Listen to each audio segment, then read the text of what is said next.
Hi, fifth graders. Miss Rose here with my dog Bailey, and we are going to read Chapter 3 of Bridge to Terabithia. It is titled The Fastest Kid in the Fifth Grade. Jess didn't see Leslie Burke again, except from a distance until the first day of school, the following Tuesday when Mr. Turner brought her down to Mrs. Meyer's fifth grade class at Lark Creek Elementary. Leslie was still dressed in the faded cutoffs and the blue undershirt. She had sneakers on her feet, but no socks. Surprise swooshed up from the class like steam from a released radiator cap. They were all sitting there primly dressed in their spring Sunday best. Even Jess wore his one pair of corduroys and an iron shirt. The reaction didn't seem to bother her. She stood there in front, her eyes saying, "Okay, friends, here I am," in answer to their open-mouthed stares, while Mrs. Myers fluttered about trying to figure out where to put the extra desk. The room was a small basement one, and 5 rows of 6 desks already filled it more than comfortably. 31, Miss Myers kept mumbling over her double chin. 31. No one else has more than 29. She finally decided to put the desk up against the side wall near the front. Just there for now, Leslie. It's the best we can do for now. This is a very crowded classroom. She swung a pointed glance at Mr. Turner's retreating form. Leslie waited quietly until the 7th grade boy who'd been sent down with the extra desk scraped it into position, hard against the radiator and under the first window. Without making any noise, she pulled it a few inches forward from the radiator and settled herself into it. Then she turned once more to gaze at the rest of the class. 30 pairs of eyes were suddenly focused on desktop scratches. Jess ran his forefinger across the heart with 2 pairs of initials, BR and SK, trying to figure out whose desk he had inherited. Probably Sally Cook's. Girls did more of the heart stuff in 5th grade than boys. Besides, BR must be Billy Rudd, and Billy was known to favor Myrna Hauser last spring. Of course, these initials might have been here longer than that, in which case... Jessie Aaron's, Bobby Gregg's. Pass out the arithmetic books, please. On the last word, Mrs. Myers flashed her famous first day of school smile. It was said in the upper grades that Mrs. Meyer had never been seen to smile, except on the first and the last day of school. Jess roused himself and went to the front. As he passed Leslie's desk, she grinned and rippled her fingers low in a kind of wave. He jerked a nod. He couldn't help feeling sorry for her. It must be embarrassing to sit in front when you find yourself dressed funny on the first day of school, and you don't know anybody. He slapped the books down as Mrs. Myers directed. Gary Vulture grabbed his arm as he went by. "Gonna run today?" Jess nodded. Gary smirks. "He thinks he can beat me, the dumbhead." At the thought, something jiggled inside Jess. He knew he was better than he had been last spring. Vulture might think he was going to be the best now that Wayne Pettis was in 6th grade, but he, Jess, planned to give old Vulture a little surprise come noon. It was as though he had swallowed grasshoppers. He could hardly wait. Mrs. Myers handed out books almost as though she were the President of the United States, dragging the distribution process out in senseless signings and ceremonies. It occurred to Jess that she, too, wished to postpone regular school as long as possible. When it wasn't his turn to pass out books, Jess sneaked out a piece of notebook paper and drew. He was toying with the idea of doing a whole book of drawings. He ought to choose one chief character and do a story about it. He scribbled several animals and tried to think of a name. A good title would get him started. The Haunted Hippo? He liked the ring of it. Herbie the Haunted Hippo? Even better. The Case of the Crooked Crocodile? Not bad. "What you drawing?" Gary Vulture was leaning way over his desk. Jess covered the page with his arm. "Nothing." "Aw, come on, let me see." Jess shook his head. Gary reached down and tried to pull Jess's hand away from the paper. "The Case of the Crooked—" "Come on, Jess," he whispered hoarsely. "I ain't gonna hurt nothing." He yanked at Jess's thumb. Jess put both arms over the paper and brought his sneaker heel crushing down on Gary Vulture's toe. Yow! Boys! Mrs. Myers' face had lost its lemon pie smile. "He stomped my toe." "Take your seat, Gary." "But he—" "Sit down." Jessie Aaron's. "One more peep from your direction, and you can spend recess in here, copying the dictionary." Jess's face was burning hot. He slid the notebook paper back under his desktop and put his head down. A whole year of this. 8 more years of this. He wasn't sure he could stand it. The children ate lunch at their desks. The county had been promising Lark Creek a lunchroom for 20 years, but there never seemed to be enough money. Jess had been so careful not to lose his recess time that he even now chewed his bologna sandwiches with his lips tight shut and his eyes on the initialed heart. Around him conversation buzzed. They were not supposed to talk during lunch, but it was the first day, and even Monster Mouth Myers shot fewer flames on the first day. "She's eating clabber." 2 seats up from where he sat, Mary Lou Peoples was at work, being the second snottiest girl in the 5th grade. "Yogurt, stupid. Don't you watch TV?" This from Wanda K. Moore, the snottiest, who sat immediately in front of Jess. "Yuck. Lord, why couldn't they leave people in peace? Why shouldn't Leslie Burke eat anything she darn pleased?" He forgot that he was trying to eat carefully and took a loud slurp of his milk. Wanda Moore turned around all priss-faced. "Jessie Aarons, that noise is pure repulsive." He glared at her hard and gave another slurp. "You are disgusting. Bring the recess bell." With a yelp, the boys were pushing for first place at the door. "The boys will sit down." Oh, Lord. While the girls line up to go out to the playground. "Ladies first." The boys quivered on the edges of their seats like moths fighting to be freed of cocoons. Would she never let them go? "All right now, if you boys—" They didn't give her a chance to change her mind. They were halfway to the end of the field before she could finish her sentence. The first 2 out began dragging their toes to make the finish line. The ground was rutted from past rains but had hardened in the late summer drought, so they had to give up on sneaker toes and draw the line with a stick. The 5th grade boys, bursting with new importance, ordered the 4th graders this way and that, while the smaller boys tried to include themselves without being conspicuous.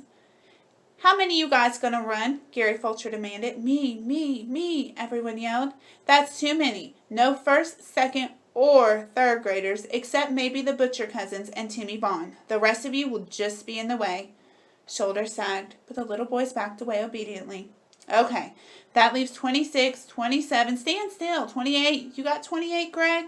Vulture asked Greg Williams, his shadow. "Right, 28. Okay, now we'll have eliminations like always. Count off by 4s, then we'll run all the 1s together, then the 2s. We know. Everyone was impatient with Gary, who was trying for all the world to sound like this year's Wayne Pettis. Jess was a 4, which suited him well enough. He was impatient to run, but he really didn't mind having a chance to see how the others were doing since spring. Vulture was a 1, of course, having started everything with himself. Jess grinned at Vulture's back and stuck his hands into the pockets of his corduroys, wriggling his right forefinger through the hole. Gary won the first heat easily and had plenty of breath left to boss the organizing of the second. A few of the younger boys drifted off to play King of the Mountain on the slope between the upper and lower fields. Out of the corner of his eye, Jess saw someone coming down from the upper field. He turned his back and pretended to concentrate on Vulture's high-pitched commands. "Hi!" Leslie Burke had come up beside him. He shifted slightly away. Aren't you running?" "Later." Maybe if he didn't look at her, she would go back to the upper field where she belonged. Gary told Earl Watson to bang the start. Jess watched. Nobody with much speed in that crowd. He kept his eyes on the shirt tails and bent backs. A fight broke out at the finish line between Jimmy Mitchell and Clyde Deal. Everyone rushed to see. Jess was aware that Leslie Burke stayed at his elbow, but he was careful not to look her way. "Clyde," Gary Vulture made his declaration. "It was Clyde." "It was a tie, Vulture," a 4th grader protested. "I was standing right here." "Clyde Deal." Jimmy Mitchell's jaw was set. "I won, Vulture. You couldn't even see from way back there." "It was Deal." Gary ignored the protest. "We're wasting time. All 3s. Line up. Right now." Jimmy's fist went up. "Ain't fair, Vulture." Gary turned his back and headed for the starting line. "Oh, let 'em both run in the finals. What's it gonna hurt?" Jess said loudly. Gary stopped walking and wheeled to face him. Vulture glared first at Jess and then at Leslie Burke. "Next thing," he said, his voice dripping with sarcasm, "next thing, you're going to want to let some girl run." Jess's face went hot. "Sure," he said recklessly. "Why not?" He turned deliberately toward Leslie. "Want to run?" he asked. "Sure," she was grinning. "Why not?" "You ain't scared to let a girl race, are you, Vulture?" For a minute he thought Gary was going to sock him, and he stiffened. He mustn't let Vulture suspect that he was scared of a little belt in the mouth. But instead, Gary broke into a trot and started bossing the 3s into line for their heat. "You can run with the 4s, Leslie." He said it loudly enough to make sure Vulture could hear him. and then concentrated on the runners. See, he told himself, you can stand up to a creep like Vulture. No sweat. Bobby Miller won the threes easily. He was the best of the fourth graders, almost as fast as Vulture, but not as good as me, Jess thought. He was beginning to get really excited now. There wasn't anybody in the fours who would give him much of a race. Still, it would be better to give Vulture a scare by running well in the heat. Leslie lined up beside him on the right. He moved a tiny bit to the left, but she didn't seem to notice. At the bang, Jess shot forward. It felt good. Even the rough ground against the bottom of his worn sneakers. He was pumping good. He could almost smell Gary Vulture's surprise at his improvement. The crowd was noisier than they'd been during the other heats. Maybe they were all noticing. He wanted to look back and see where the others were, but he resisted the temptation. It would seem conceited to look back. He concentrated on the line ahead. It was nearing with every step. Oh, Miss Bessie, if you could see me now. He felt it before he saw it. Someone was moving up. He automatically pumped harder. Then the shape was there in his sideways vision. Then suddenly, pulling ahead, he forced himself now. His breath was choking him and the sweat was in his eyes, but he saw the figure anyhow. The faded cutoffs crossed the line a full 3 feet ahead of him. Leslie turned to face him with a wide smile on her tanned face. He stumbled and without a word began half walking, half trotting over to the starting line. This was the day he was going to be champion, the best runner of the 4th and 5th grades, and he hadn't even won his heat. There was no cheering on either side of the field. The rest of the boys seemed as stunned as he. The teasing would come later, he felt sure, but at least for the moment none of them were talking. Okay, Vulture took over. He tried to appear very much in charge. Okay, you guys, you can line up for the finals. He walked over to Leslie. Okay, you had your fun. You can run on up to the hopscotch now. But I won the heat, she said. Gary lowered his head like a bull. Girls aren't supposed to play on the lower field. Better get up there before one of the teachers sees you. I want to run, she said quietly. You already did. What's the matter, Vulture? All Jess's anger was bubbling out. He couldn't seem to stop the flow. What's the matter? Scared to race her? Vulture's fist went up, but Jess walked away from it. Vulture wouldn't have to let her run now, he knew. Vulture would have to let her run now, he knew, and Vulture did, angrily and grudgingly. She beat him. She came in first and turned her large shining eyes on a bunch of dumb, sweating, mad faces. The bell rang. Jess started across the lower field, his hands still deep in his pockets. She caught up with him. He took his hands out and began to trot toward the hill. She got him into enough trouble. She speeded up and refused to be shaken off.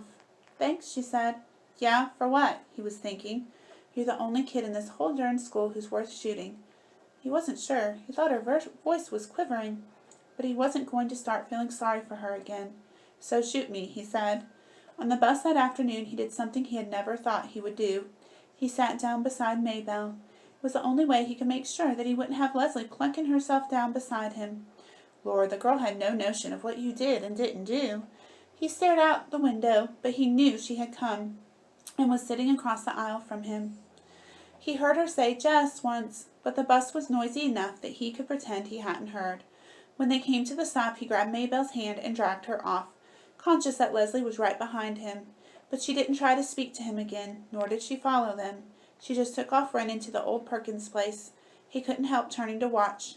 She ran as though it was her nature. It reminded him of the flight of wild ducks in the autumn, so smooth. The word beautiful came to his mind, but he shook it away and hurried up toward the house. Bye, 5th graders. I will see you next time with Chapter 4, Rulers of Terabithia.